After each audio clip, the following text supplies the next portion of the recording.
And welcome back to another episode of the Final Buzzer with your host, me, Bilk, otherwise known by my covered name as John Polkowski.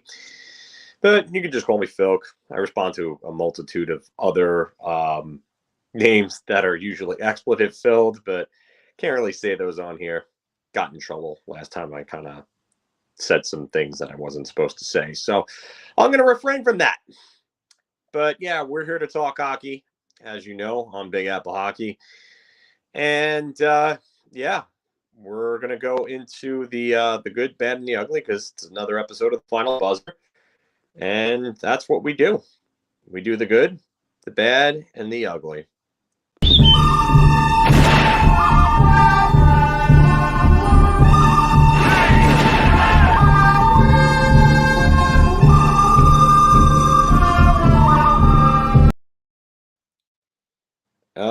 Hey Dan, it's not going bad over here. Not bad at all. Definitely a lot better after a Rangers win, especially against a team that they're trying to create some space from. So yeah, we'll definitely take that, and it's a shot. It's better because as we're all in agreement here. Screw Pittsburgh. Screw the Penguins. That's all I'm going to say about that. So, yeah, big win tonight. And I know that a certain Mark Williams, who is a big Mets fan, would agree with Matt's comment here, as both of his teams get the W tonight. So opening night in MLB, big hockey night for the Rangers.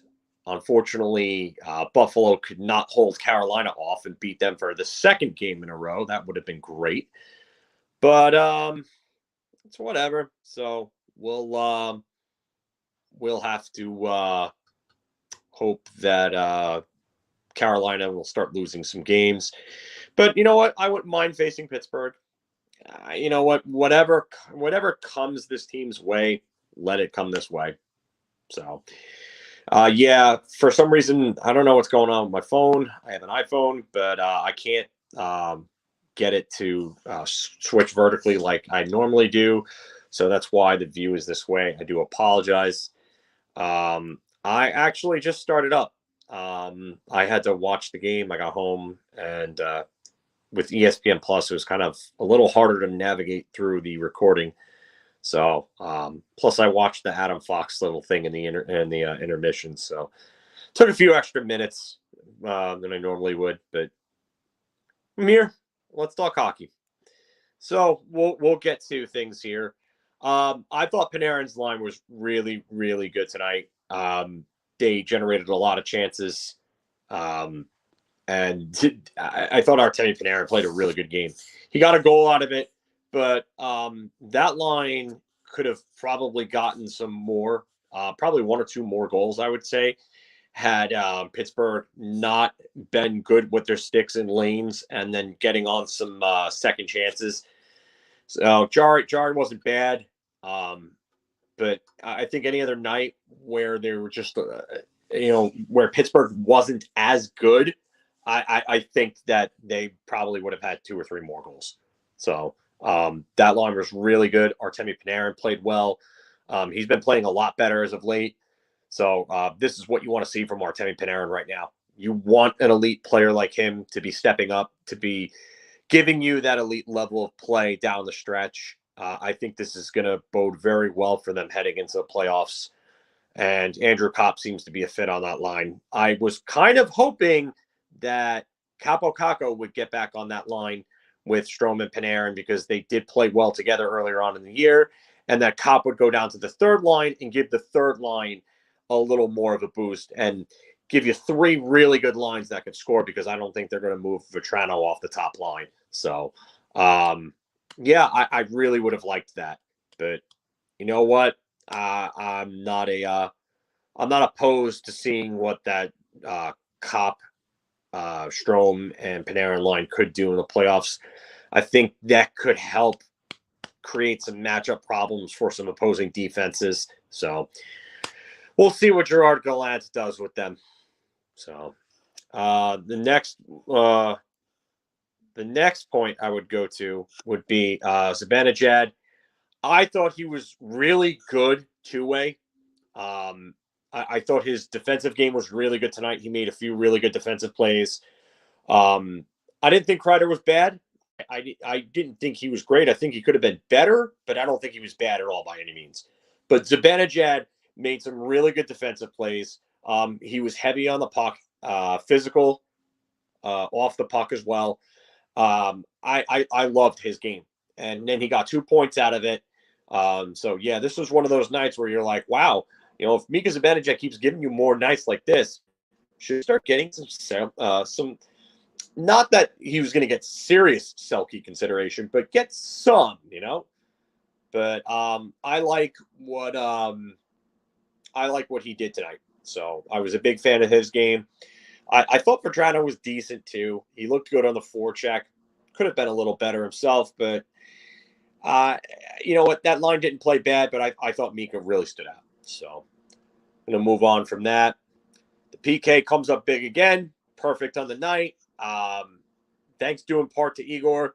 Thanks due in part to some really good penalty killing depth that they have now. I like the way that this team kills penalties. They were for a while they were giving up goals in every game, the penalty kill, but they got out of that. Yeah, I mean, he did get a goal. He did, but his overall game I didn't think was amazing. I thought he was good, not great, decent. I just, you know what? I've seen him in past games where he's left more of an impact without scoring. So that's just me. That's just my opinion on it. But hey, John, I see you in there too. I see a bunch of you others as well. Yeah, I like what we're seeing from the PK right now. Special teams seem to be big in the playoffs.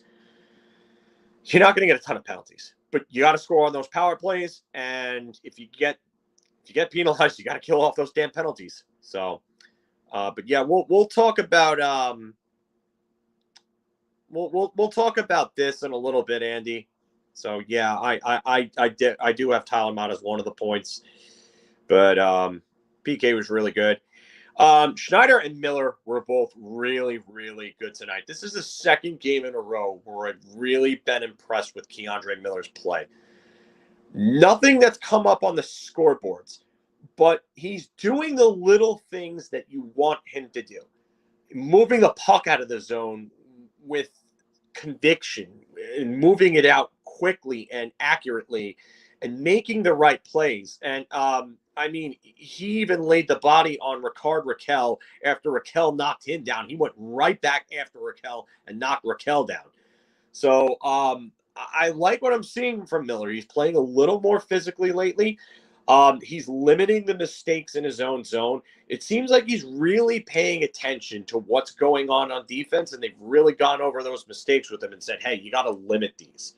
So I love what they're doing with him. I love what I've seen from him lately. Braden Schneider, again, Braden Schneider had Brian Boyle lined up. And if it wasn't for the fact that Brian Boyle is 6'7" and 250 or so, or 240 or whatever, I mean, Brian Boyle probably would have been knocked right on his ass. So Braden Schneider and Keandre Miller, both really, really good on defense. And you know what? I didn't bring him up, but I'm gonna put this up here because I definitely agree with David. Hino was really good tonight. He was another one that stood out, and he made some really good plays. He had that really good chance early where he blew by the defense and put the backhander on Jari. But Hino's been more physical. You can see his legs moving, and that's what he needs to do. You know what? His finishing ability is not great, but he definitely looks like he's playing with some purpose, and I like it. It's helping Lafreniere out, and I think the two of them are feeding off each other. And Barclay Goodrow, I think, has really been a steady influence on that third line because that third line has been really good with the three of them together. So I will give you that. I'm definitely in agreement on this. So I'm gonna move on to my next point. Igor, solid when tested, but he gets the shutout. So you know what? Igor doesn't have a night where he's got a heavy workload, but he gets a shutout. He gets rewarded, and the team plays well in front of him, and he doesn't give up a goal, so his numbers will get a little better, and hopefully he can start getting back into the Hart conversation. So not that he isn't, but he was the front runner for a while, and people were looking at him like he was peak '98 Hasek. Like I was saying that, and these last few weeks, it's been a little bit of rough sledding for him. So good for him to have an easy workload type of night. Not, all right, I shouldn't say easy, but an easier workload on the night. He needed that. The team needed that. Gallant needed that, and everybody really played well. So I can't even say anything bad about Patrick Nemeth. Like, that's pretty odd, right? I mean, is hell frozen over or something? Satan has some ice cold well in his balls, or I don't know, but I got to give it to everyone on the team. Everyone on the team played pretty well for the most part. So, but yeah, glad to see Igor get the shutout. He deserves it. If anybody, this is funny, David, because I definitely agree. There are some clowns out there online. You see them, and they're like saying, "Oh, well, Igor's Sturkin. He's having a bad stretch right now. He's not good." No, shut up, please. It's all fever and close your mouth because you don't know what you're talking about. And your head's in your ass. So, but yeah, Igor's still the best goalie in the league. He should still be in the Hart conversation, but Austin Matthews is just making an awfully tough case for it right now. Just scoring at a ridiculous level in his last 55 or so games. So almost a goal per game in that range. But yeah. So moving on from Igor, another great defensive effort from the entire team. ESPN flashed the graphic earlier on in the game. Before the trade deadline, they were 24th in chances allowed. And since the trade deadline, they're first in chances allowed. So they went from being one of the worst defensive teams in the league in terms of, giving up chances to the very best. And it's just, yeah, I love that. And that's what I've been calling for all year. I mean, you've seen my Twitter posts, you've seen my videos where I've said we can't continue to bleed out high danger chances against. It's not sustainable. Well, I ended up being wrong because they sustained it because of Igor Shesterkin, but they kept giving up chances, and now they're not giving up the chances the way that they're giving them up. And you know what? If they score less goals to give up less chances, I'm okay with that, especially come playoff time, because that's how you're going to have to win these games. I've been saying this for 2, 3, maybe even more weeks now. You're going to have to win low-scoring games in the playoffs against tough teams that are going to push you to your brink. This is the way that they have to play, and they're playing a lot of playoff-style games. They're getting ahead in games, and they're shutting it down, and it's great to see. And even in the games that they're falling behind in, they're getting back into them, tying them up, and then shutting it down. So, again, it just goes to show you the character and the resiliency there. So I'm all about that. But that was all of the good. That's good. And now on to the bad.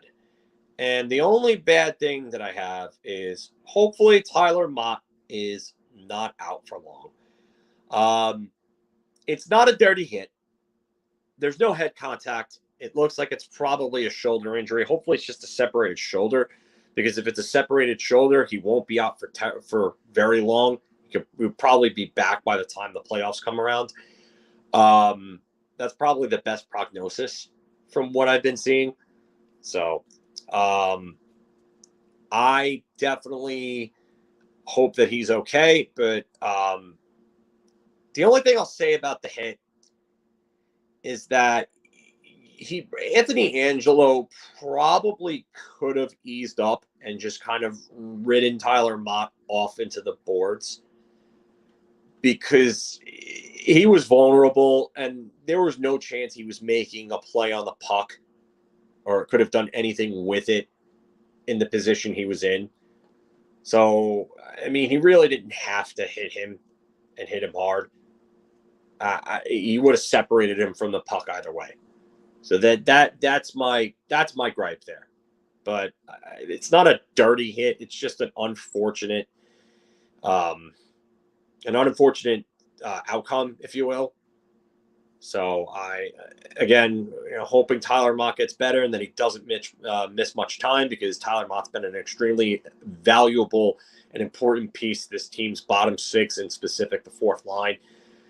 He's given them depth that the fourth line needs, and hopefully this does not mean that Greg friggin' McKegg is coming back into the lineup, because I'm going to put my head through a friggin' wall if that's the case. Yeah. Sorry for the facepalm, but yeah. I don't want to see any more McKegg. I don't think anybody does. So, but yeah, that's all for me with good, the bad, and ugly. I'll go through some comments here, and we'll do that. So let's go through these. Not a whole lot of comments so far, which is good. Andy, says losing Mott long term would suck, even though they're solid without him. And then my boy Dave here brings up their PK depth and mentions all those guys, and then he goes on to mention Kopp as well. Dave with another good comment here. Still room to improve overall, but the team is starting to round out into steam that'll make some noise in the playoffs, especially if Igor gets hot. Yeah, they'll be a tough team to play against in the playoffs if they continue to play like this. So I do agree there. Our man says he wouldn't hate playing the Pens. I don't blame you. So, yeah, and then Dave goes on to list where that we would play either Pitt or one of Boston or Washington if they win the division. So, and Pens seem top heavy. Yeah. Ryan Reeves is next man up, not McKegg. Hopefully it is Ryan Reeves and not McKegg. The return of Gregory McKeggery. Nope. It's going to be a no for me, dog. Hey, Dan, what's going on?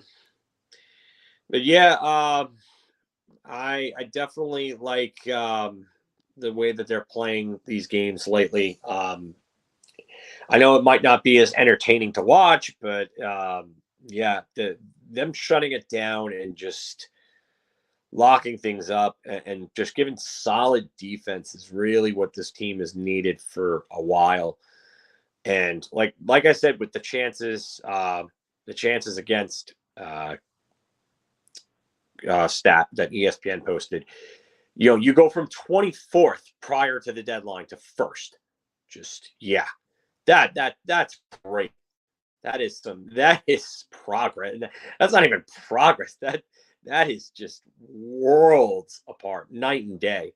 So Bailey says that Bailey will need a keg if Greg's back on the ice. I think we're all going to need alcohol if McKegg is back on the ice. Dave says the unfortunate reinsertions of Patrick Nemeth. I mean, he didn't even play bad tonight. I can't say anything about him. Not that he played great, but he didn't play bad. So I want to go highlight this comment here. If the Pens want to try and take a pound of flesh every time they play, we need Revo in there. Sure, yeah. I don't disagree. He could help. He could absolutely help. Gotta laugh when Igor smiles at his presser, Dan says. I do agree. But you also gotta laugh when he's doing this to Pittsburgh, waving them by. So that's great. John, yeah, this is what I was saying before about Keandre Miller. These last few games, especially these last two, definitely more physical, and he's definitely doing the little things a hell of a lot better. I'll take him doing the little things and then adding the offense as time comes. So the little things are important to me. Moving the puck, just making the right plays, getting out of his own zone, getting the puck out of the zone. I mean, and he's pinching in the right spots too. There was a play in the first where it was it was a close, but it was a close battle, but the pinch was good. So I really think that Miller's starting to get a little better at that, which is good. So that's important because we need him to be better with those judgment type plays. So Andy says he wants to play Pittsburgh in the first round just because he needs to see full vengeance Kreider. I wonder what you're referring to there, but I will let you explain in the comments, Andy. Grady just got here. Well, welcome back, Grady.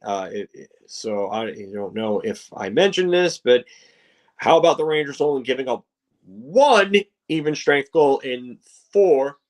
I had to drop a Four Horsemen reference there. Sorry, wrestling fans. Games this season against the Penguins. Yes, I am all about that. Yes. And that's not the Islanders. That's Brian Danielson. So he's learning from Trouba, Mikey BX says. So oh yeah. Yeah. Well, you know what? Let Kreider do some filthy deflections. So we'll let Kreider do that and see how he see if he can really kind of hurt them more on the scoreboard than anything, because that's really what I want. So I would totally disagree with Brian Danielson being a boring character. I think the Yes Movement was awesome when it was up, but the only thing that's stained about is that the Islanders somehow took that and turned it around into their chant. But unoriginal assholes. So, yeah, John, I definitely like that they can frustrate Pittsburgh. It reminds me of like the 2014, 2015 Rangers and the way that, those 2 years they frustrated Pittsburgh, especially in the playoffs. So, but I do agree with you there.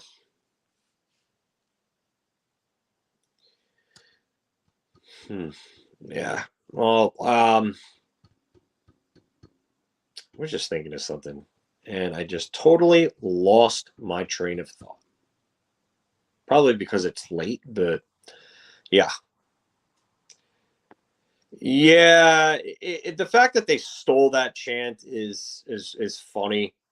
It just they've stolen goal songs throughout the years. I've heard them try to steal Brohim tribute for a very short time from Anaheim, who's been using Brohim as a goal song for years. So, our man, yes, has he's always been a deflection machine. I mean, since I think 2016, Chris Kreider leads the league in deflection goals. So stealing, yes, is better than Gloria. I don't know. I don't know if I necessarily agree with that, but okay. Mikey says, I hate the officiating when we play against Pittsburgh because they pretty much beat us up and we don't get nothing called. Yeah. Yeah. Pittsburgh gets away with a lot. But in playoffs, the whistles are always going to be away anyway. So it's kind of like, tuning them, getting tuned up for it, if you will, I guess. Prepared. Yeah. The Islander fans, they love to pour it in the Rangers fans' faces. So they had that coming.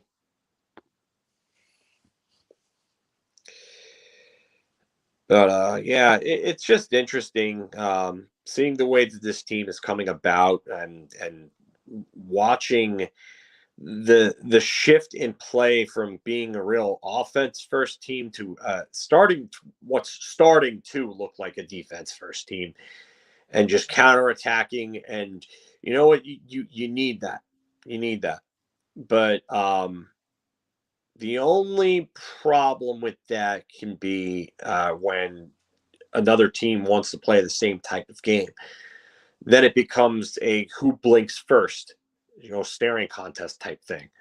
So they got to make sure that they're good. They're on the money with the defensive play, and they look good right now. So let's hope that they keep this up. We only need 2 points to clinch at this point, so they're at 98 points. 100 points will clinch them a playoff spot, no matter whether the Islanders win or lose going on out. So, yeah, I think that they're going to clinch probably by, I would say, the end of the weekend.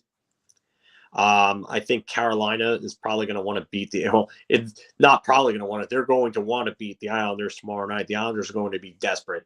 So the best thing that could happen for this team is probably, I hate to say it, but Carolina winning, or actually the Islanders winning would probably help more just because they could lose other games. But, if the Islanders lose tomorrow night to Carolina, then the Rangers make the playoffs.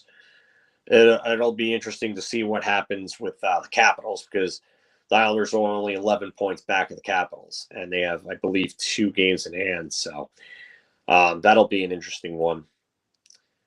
But, looking, barring any insane developments, I would say that, you're probably looking at the playoff. You're looking at the 8 teams. I don't see the Islanders making the playoffs. I think I think you've got the 8 that are in. I just don't see how the Islanders do it. I really don't.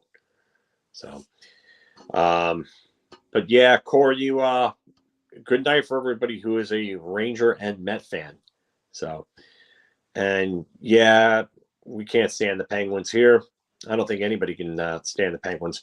The Islander fans that comment on this channel hate them too. So, but yeah, so looking pretty good. Looking ahead, I'm gonna go kind of blank here for a second. So looking ahead, Saturday we have Ottawa, and then we have Carolina again on Tuesday, Philadelphia on Wednesday, and Detroit next Saturday, the 16th. So, yeah, so we've got some winnable games coming up, and it's hopefully they just get the job done on Saturday and just get the 2 points against Ottawa, and you worry about clinching a playoff spot, and then you could try to fight for the division. So that would be big. If they won the division, then that would be incredible. But Carolina seems to be playing a little better as of late, and losing at Buffalo. Actually, they were playing kind of bad, but tonight they kind of changed things around. They were down 3-1 to Buffalo, and they came back and they won it, unfortunately. So, the Rangers didn't gain any ground in the division, but they gained some ground on Pittsburgh, and that's really the most important thing right now. Is you at least want to lock up the number 2 seed in the division. You want the home ice advantage in the series. So, yeah, and you could say this. Yes, the worst part, and David says the worst part of the Rangers being good is that they're being picked up by ABC and TNT, and we just want to watch them on MSG with our guys Sam and Joe. So, yeah, I'm with you there, because especially after the first round, you lose local coverage. So, ever since the 1994 season was the last year in which local teams covered up after the first round. After the 93-94 season, the national broadcasts got them after the first round. So, I get why people say this, Grady, that you'd rather stay in, second and play Pittsburgh. But yeah, I understand why some would, but I just think that you try to do the best you can to get the best possible seed, and you go from there. So core, yeah, this was funny because ESPN. It was almost like, oh, let's make excuses for Pittsburgh. Let's do this. Yeah, because they definitely mentioned it like 56 million times, probably. So I think if you would have played a drinking game for how many times that they mentioned that stat or that Crosby was out, I think everybody would be dead and they would all die from alcohol poisoning. I think your liver would probably just stop functioning like instantaneously from all the alcohol that you'd have to consume. But yeah, it was let's just talk about Pittsburgh and how they're down guys and all this other stuff. Yeah, like no other team deals with injuries or anything like that. The Rangers aren't without Capo Caco and Kevin Rooney. They didn't have Adam Fox out for a bit. They didn't have Artemi Panarin out for a bit. Like, please stop it. Give me a break. Semi play. Excuse me. Igor Shesterkin was out earlier on in the year, so. Yeah, our man, the Pens have had some bad results. So, yes, Andy Hedel did get tripped. They just didn't call it because he didn't fall for whatever reason, but they called another trip on Trouba because Trouba fell. So, but it was the same thing. And yeah, Dave's right here. Don't sleep on Pittsburgh. Don't. Beherit of Doom, absolutely agree. Great game. Great game. Great night. John Lee with a great question here. He asks if I think if we beat Pittsburgh in the playoffs, if it's the beginning of the end for the Penguins. I've been trying to say this for years about Pittsburgh, and it just seems every year they come back and they continue to be a good team until Crosby and Malkin are no longer really able to play. Then I don't know if I really want to doomsay for them. So, oh yeah, this is another thing Core mentions here that they also talk about Penguins now taking a lot of penalties, and it's because of Tort said they're whining stars. Yeah, Pittsburgh, they love to not give that team penalties for whatever reason. I don't know what it is. So, David, I don't know if they're there yet. I don't. Detroit went Datsuk, Zetterberg. Lidstrom's last year, Detroit was still a very strong team, and Datsuk and Zetterberg were still right there, and they were still very good star level players. If you want to talk about Datsuk and Zetterberg post Lidstrom from I would say 2013 and on, yeah, I mean they're at that point where they're still a good team, but it's not the same. They're getting closer to that though. Crosby will be 35 this August. Malkin will be 36 this year. I don't remember when Malkin's birthday is. I know Crosby's is in August, but yeah. So, so I think they're going to be around for a little bit. Yes, you and Mike both may sit, Chris G. So yes, glad to have you both. Yeah, they were still making the playoffs. You're right, David, but you weren't expecting cup runs with that version of the Red Wings. So yeah, I do agree with you in that aspect, but I think Pittsburgh is a couple of years from that stage of Detroit. That's just me. So. Mikey BX says it's because of the poster boy Crosby and his sidekick Gensel. I don't think Gensel really has anything to do with it. I just think Gary Bettman and Mario Lemieux have been such good friends for a long time, and they're trying to protect their poster child, their golden boy. So we'll we'll see less of Pittsburgh getting all the calls when Crosby and Malkin are finally phased out of the picture, and Pittsburgh just goes back to being a cellar dweller for however long. Hopefully, they're not gifted another number 1 overall draft pick. So, Mike asks, so at this point, what will it take for the Rangers finally make Chris Kreider captain? I don't know. I don't know if I necessarily agree that there is a captain on this team. I just think that this leadership group sometimes disappoints me because of the way that they fail to show up in games. But maybe they have someone in mind. Who knows? And Jari is no Marc-Andre Fleury, David Wood says. I agree there. Obviously, no denying that. But Tristan Jarry's been better this year than he was last year. Here's to hoping he craps the bed in the playoffs again. That'd be great, especially if it's against the Rangers. Andy, I do not think they're going to announce a captain before the playoffs. I don't. I doubt they would do that. I just think that would be really bad timing. That's a lot of pressure to put on somebody. That'll be an off-season announcement if they do. So Dave asks me about Ryan Getzlaf. Ryan Getzlaf and I have both have in common that we've been balding for the last 20 years almost. Otherwise, that's all we have in common. But Ryan Getzlaf is a hell of a hockey player. Over 1,000 career points in Anaheim. He's had a really good career. I think he might get into the Hall of Fame because he's got a Stanley Cup, Olympic gold.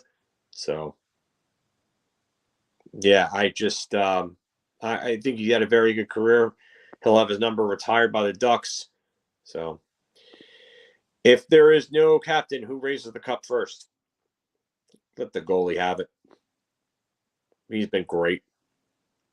Let Igor have it. They're going to try to wait to make Fox captain, Mikey BX says. Yeah, you know what? Could see that. Could be possible. Mike NYR for life says Islanders lose and we are officially playoff bound. Yes. And that's really it. It's 2 points at this point. So, J-Lock, welcome to the show. I don't think I've seen you in the comments before. You really want to know what Freeman was saying to Kreider at the end? We're holding receipts and he's going to pay. Yeah. Yeah. I always think of the line from The Boys Are Back by Dropkick Murphys. Your days are numbered. We're coming for you and you're going down. So, yeah. That's Chris Kreider to Friedman right there. Jack, welcome. Good to see you too, buddy. Thank you. I definitely appreciate you appreciating my commitment. I don't always get to do these, but I try. I definitely like doing them. I had a little more energy tonight, which was good. So, but yes, thank you, and definitely appreciate the appreciation. It definitely gives me a little more motivation to do these. So, sorry that they're late, and I'm sorry that it's in a crappy view like this. But once I get another laptop, I'll be back to my normal look. So. Our man says, if not the Pens, the Bruins scare you. What do I think about the Caps? I'd love to play Capitals. I think their goaltending is dog shit, and I think that they would beat the Capitals. I really do. Fox, Laugh, or Kako, they want to pull a McDavid, David Wood says. Okay. John Lee, Mark Friedman on the Penguins. David Wood saying the way the game ended gets the adrenaline going a bit. Yes, absolutely. So, Mike, it's okay, buddy. It's all right. I mean, you're here. I'll probably go another 7 minutes just because I have stuff I do have to do tomorrow morning before work. So, yeah, that's the reason why I've been doing these so late is because of the fact that I get home from work at around 10:30, probably a few minutes before 10:30. Then I have to watch the game. So, I know what the hell I'm talking about and not look like a clown, just kind of taking other people's views or posts and stuff like that and just piling on them. So I don't want to do that. But yeah, Mikey BX says he read Kreider's mouth at the end of the game and he was saying, "Look at the scoreboard." Yeah, and Igor was definitely like, "Yeah, bye." So definitely a good night though. Always good to beat Pittsburgh. So David says Kreider said, "Look at the scoreboard with a few four-letter F words mixed in." Yeah, probably. That's one of those ones where I wish it was mic'd up because that would have been a nice little session. Chris Kreider probably won't be winning any awards for the Lady Bing or anything like that, but yeah, I definitely like that. But it's no Henrik Lundqvist squirting Sidney Crosby with a water bottle as he skates by a scrum. Nothing will beat that. That was classic, and Crosby deserved that. Igor was chirping something too. I'm not even going to try to say those last three words because I don't know what that is. I don't know if that's Greek. I don't know if that's Russian. Yeah, I don't know. So, but he was definitely chirping. You're right about that, Chris. Mikey BX asks if I think Mott is hurt bad. I was talking about Mott before. We're hoping that it's like, I think the best possible prognosis is hoping that it's a separated shoulder. So that's probably the best case scenario for the team for Mott. Oh, excuse me, sorry.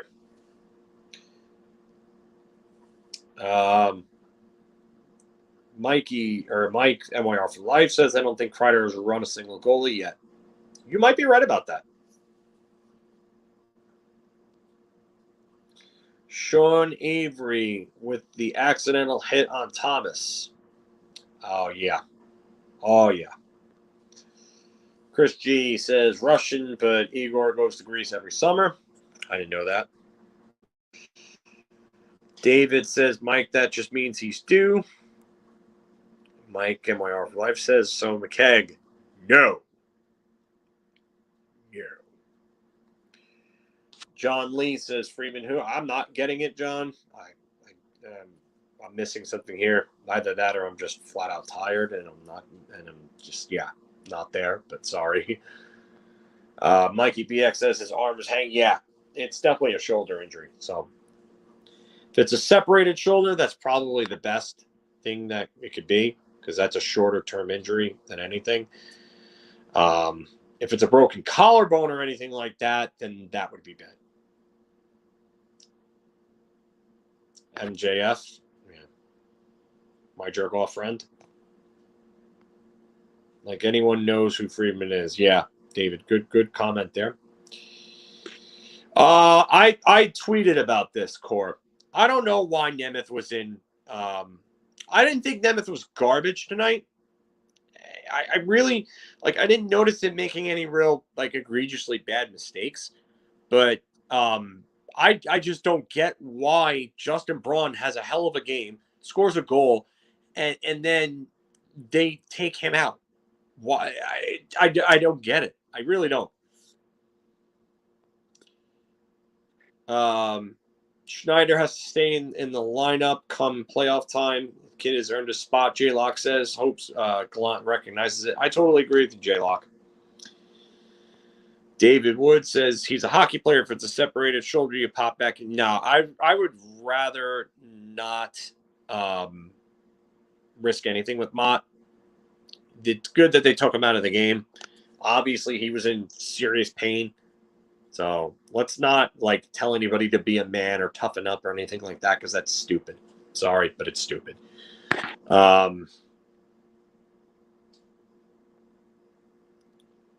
I separated, Mike MYR says, I separated My shoulder in 2004, and on rainy days or days I lift over my head, I know my shoulder isn't right. Yeah, that's the thing. You don't want that. So, Chris G, we don't know. There's no diagnosis yet. As I've said this before, we're just hoping. We don't know. Yeah, Gallant is a big practice guy, Dave. For whatever reason, he's a big practice guy. So, our man asked, any thoughts on Lindgren? He's breaking out of his small slump. I don't think his slump has been small. I think his slump has been very long this year. He has not been as good this year as in years past, or as in the 2 years prior, I should say. So, I will definitely say that he's played better these last few games. Hopefully, it stays this way because this is the Ryan Lindgren that we need more of.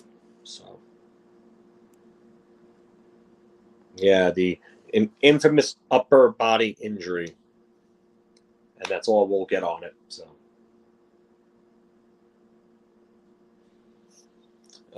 Mike, your 1 hour life says, "Hey, 10 games. Nemeth hasn't hurt any of our goalies. So was that tonight's good? I'm guessing you're asking if tonight was a good night because Nemeth didn't kill a goalie. Yeah, I guess you could say that. David, and it's the NHL, so Mott officially has an upper body and is week to week. Probably. It's probably how it's going to be. I'd imagine that's probably going to end up how it's going to be. But I am going to pack it up. It is 1 o'clock here. Thank you all for joining me. I appreciate it. Another good night for the Rangers. Another win. 2 points closer to a playoff spot. So just 2 points needed. 2 points.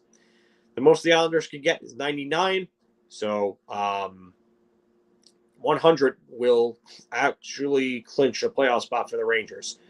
So great to see there, and love what's going on right now with this team, playing better defense, shutting down teams, not giving up nearly as many chances. There wasn't really any point for any point in the game where I really thought Pittsburgh had them on the ropes, which is kind of great. So, but yeah.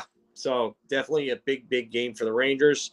And like Mike says, please remember, like, share, and subscribe. Helps out the channel. We're going to be doing more content for like the website and other things very soon. So definitely stay tuned to that. So, but thank you all again for coming on. I appreciate you being with me here late because I know it's late for you all as well. So thank you for joining. Hopefully Capo Caco and Kevin Rooney come back soon. And hopefully Tyler Mott ain't going to be out for long. So good night, everybody. And as always, let's go Rangers.